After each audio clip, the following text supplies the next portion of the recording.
Religion, magic, and medicine are so completely intertwined in Mesopotamia that separating them is frustrating and perhaps futile work. It is true that the world's first pharmacopoeia, the only medical text discovered from the 3rd millennium BC, was written in cuneiform Sumerian, and it contained not a single reference to gods or demons. But that was an exceptional text. In contrast, nearly 60 clay tablets on which incantations were written have survived from the period. The purpose of magical rituals and exorcisms in Mesopotamia were much the same as in other cultures: to cleanse persons of evil influences by transferring Mesopotamia, the evil to other objects, to inflict injury on an enemy, and to ward off attacks. If the attributes of Enki as god of fertilizing water and as ruler of the universe may have received less emphasis when the Sumerian city-states declined, his intimate connection with magic made certain that he would maintain his powerful place in Mesopotamian religion. The craft of Enki is nowhere better represented than in magic. The one who knows the secrets of the gods and the ways of the other world is, not surprisingly, the god who knows the words and rituals to control the spirits. A large number of texts preserved in the stream of tradition are incantation texts, and Enki is prominent in the tradition. One type of incantation is particularly interesting because it contains a narrative and turns on the words spoken by Enki, Ea himself. Of the 4 basic types of Sumerian incantations, one called by Adam Falkenstein, the Marduk Ea, the Marduk Ea incantations demonstrate an intimate connection between the religious, the magical. The following poem illustrates the literary form of the Marduk Ea incantation. A man, suffering with fever, goes before Marduk, Ea's son, who is usually identified as Asarluhi. Marduk is unable to help the man, and so he goes before his father, Ea. The incantation includes the introductory theme, in which the diseases and demons afflicting a person are named, the person's suffering is described, and a 3-part response given by Enki, Ea. My son, you know everything. What you don't know, how can I add it to you? Everything I know is yours to know. Cut the blade of a reed plant in half, have the water of life drip upon his hand. Let it pour out over his right hand.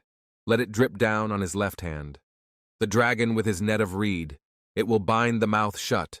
The Marduk Ea incantation includes Marduk asking Ea for help, and having Ea answer, My son, what do you not know? How can I add to your knowledge? What do you not know? How can I increase it? What I know, you know also. Go, my son. This is the central and most conventional part of the incantation, a solemn passing of magical power, knowledge from father to son. The second part is the ritual, in which Ea tells Marduk the priest what acts are to be performed. The third is the concluding theme, in which the effect of the incantation upon the man and upon the diseased demon. In the case of Enki's words at the end of the incantation, powerful illocutionary commands do not so much describe what will happen, but make it happen. In other words, word and performance are one, the very essence of magic. The advice given to the son turns upon the reed plant. The son is to take a blade of the reed plant and slice it in half. Its fluid, the living water or water of life, is then poured or dripped over the hands of the one who is ill, seized by a demon. The reed is mentioned again in the complex of signs for the net, mentioned in the final 2 lines. The sign for reed, which points to the net's construction, is the first sign of the complex. With this net as his weapon, the dragon will bind the mouth of the demonic power that has seized the person. Note, as before, dragon, Yusum, Gal can refer to demons, but it is also a divine epithet as it is taken here. The demons are listed in another well-designed Marduk Ea incantation. In the introductory formula, demons have seized the person, causing him pain, rushing upon him, covering him and scorching him, tearing his soul and tossing him like billows. In his misery, the man turns to Marduk, who in turn enters the house of Enki with a plea for the sick man. The spell, inim ma, against the Udug, is also called an Enenuru incantation at the top of the piece.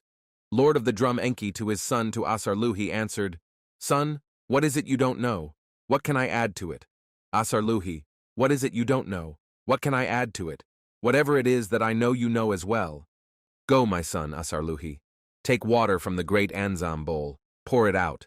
The tamarisk and the mashtakal plant toss into its heart. Sprinkle it over this man. The censer and the torch, have them brought to him. The namtar in the body of the man, like something fluid, will flow out of him. The kettle drum of the hero of heaven, whose terrifying roar sweeps away everything evil where its voice is cast. Trust it. Let it defend you. The kettle drum of the hero of heaven, with its terrifying sheen, let it boost you up. Vicious demon and vicious Caesar, break away. Evil ghost and evil binder, leave. Vicious god and the evil one lurking, bolt go. The malicious mouth and spit that forms malice, pass by. Dim and Dema who spattered the man. Heartache and sorrow, sickness, migraine that cover the man, scatter. All the great gods have cursed you, steal away. It is a spell against the Udug. The power of the lines comes from the insistent use of the imperative and the imagery of surges and penetration. Ea advises his son Asarluhi, Marduk, to use water, incense and fire, and the beating of the kettle drum to break the power of the demons, as well as plants that, like the water, have been placed in the heart of the great metal Anzam vessel. Note that a Kassite period text identifies the medicinal plant I-in-nu-us as a symbol of Enki. The namtar, a word that sometimes means fate, but is here a disease/demon, that has penetrated and taken hold in the body of the victim, will flow out of the person like something fluid, then to be dispersed, swept away by the voice of the drum. The drum of the hero of heaven is praised for its terrifying sheen, its numinous power. Enki's powerful words do not annihilate the demons, but remove them in a suitable way. And the demons can hardly be distinguished from the diseases they personify. The diseases appear to be mainly general categories of illness and conditions that are likely to be psychosomatic. The demons are evident in physical symptoms, but they also signify emotional conditions. J.V. Kinnear-Wilson considers the collection of ritual texts known as Serpu, whose purpose is the healing of sick persons, as an early treatment of neurotic and psychopathic states. 3 of the incantations are Marduk Ea texts. One is particularly important because it is keyed to the actual performance of the ritual. In the introductory formula, an evil curse like a gal/4 demon has attacked a person. An unwholesome dumbness and daze befall the man. His god has left him. His mother, his Amma Inanna mother, his Ishtar or goddess, has left him. His condition covers the man like a cloak and overwhelms him. Master of the Oath. Enki replied to his son Asarluhi, Son, what you don't know, what could I add to it? Asarluhi, what you don't know, what could I add to it? Whatever I know, you know as well. Go, my son Asarluhi. Take him to the pure house of bathing. The oath, undo it. The oath, release it. So the vexing evil of his body, if it is the curse of his father, if it is the curse of his mother, if it is the curse of his older brother, or the curse of a bloodshed unknown to him, by voicing the spell of Enki, the oath like the onion it is peeled off, like the date it is stripped off, like matting it is unraveled. Oath, by heaven cursed, by earth cursed. The incantation begins with an evil curse like a gal, demon, and ends with the adjuring of the oath, is built up in stately fashion. The poet, careful to include all significant sources of trouble, names the curse of the father, the curse of the mother, the curse of the older brother, and even the curse of a bloodshed unknown to the victim of the curse. The onion is peeled and thrown into a fire. The dates are stripped and thrown into the fire. Mat-ting is unraveled and, like the flock of wool, goat's hair, red wool, flour, and thread of subsequent incantations, consumed by flame. Tablet 5, 6 ends with 2 incantations, one spoken directly by a purification priest, a clean priest of Enki, a messenger of Marduk. The last is an incantation addressed to fierce Giru, that is, the cleansing fire itself. That the expiatory rite accompanied by the peeling of onions, the stripping of dates, and the unraveling of matting, is found elsewhere in the case of a king warding off the danger of an eclipse occurring in the month of Tammuz. Here, though, the danger is clearly the oath. Even more, the ritual tablet of Serpu, Tablet 1, ties our poem to the procedures outlined in that tablet. To perform the Serpu ritual, the priest is to set up a brazier, put trimmed reeds crosswise atop the brazier, and surround the whole with a magic circle of flour. Then he is to recite the incantation. When an evil curse like a gal, 4 demon is recited. The priest is to wipe off the afflicted person and to place the items, onion, dates, mat, cleansed of the oath ting, in the person's hand.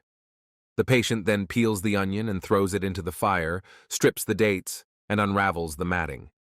All are tossed into the flames. Surpu contains another Marduk incantation that is of interest because the long text contains a full mythological introduction and an impressive catalogue of gods evoked in the spell. In the mythological introduction, trouble breaks out from 3 planes of existence.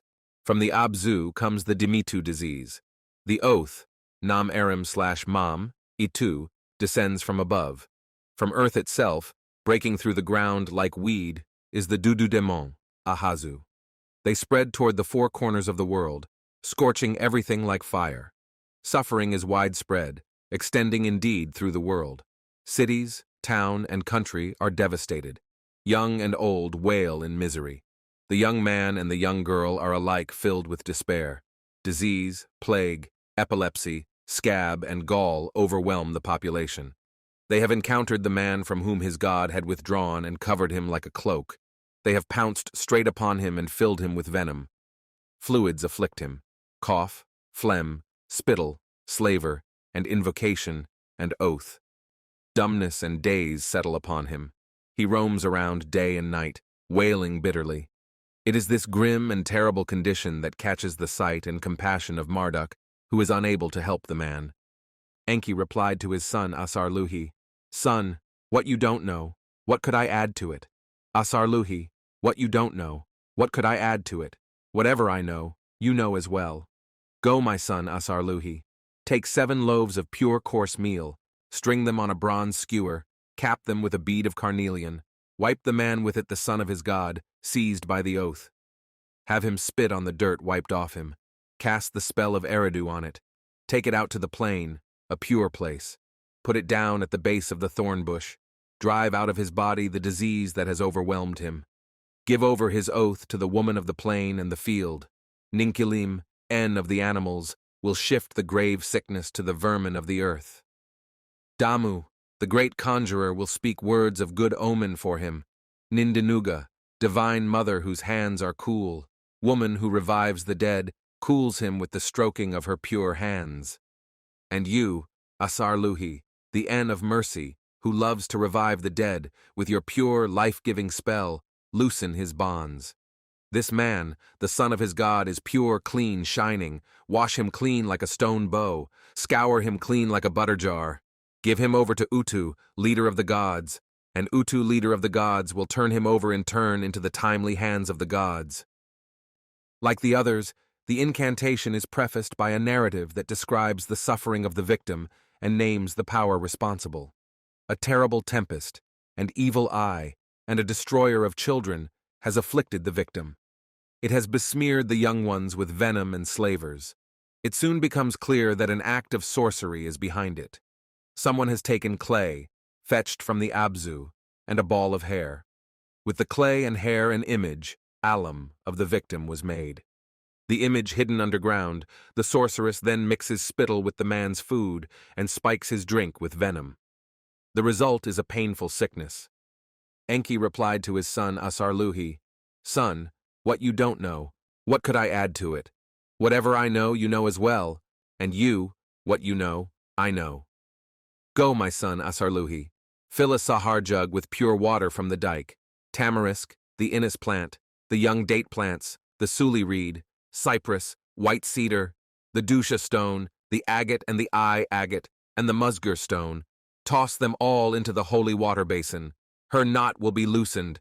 Tilda, her venom and slaver will be like small young animals. Let the large net overwhelm the body of that sorceress. Let her weaken in her heart like the serpent god. Let her own witchcraft bring down that sorceress the way a young scorpion does. Let this sorceress dig into her own tendons the way a pointed stake can. Let the witchcraft that she inflicted rage against her. She will hack her breast with her own hand, eat her own finger as if it were cheese. Let her mouth dry up. Nergal, be the great lord of the world below for this man. Ninurta, be the fierce warrior, the leader for this man. Utu, be the great judge of the gods, the port for this man. Ningishzida, Be the throne-bearer of the land, for this man, the son of his god, is pure, clean, shining.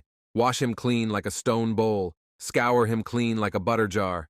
Give him over to Utu, leader of the gods, and Utu, leader of the gods, will turn him over in turn into the timely hands of the gods. The most striking feature of the poem is the section directed against a female, described as a sorceress, a vivid, not to say lurid catalogue in which the evil is turned upon the evildoer. Her magical knot will be loosened, the hold she has upon the victim. More gruesome is what happens to her. Her venom and slaver, full of magical force, will be weakened. A great weapon, a net, will overwhelm her. She will weaken and collapse. The sorcery turns inward. She will dig into her own tendons and lacerate her breast. She will eat her fingers. Her mouth will dry up, a sign that illness has taken hold in her. The lines burn with a great intensity.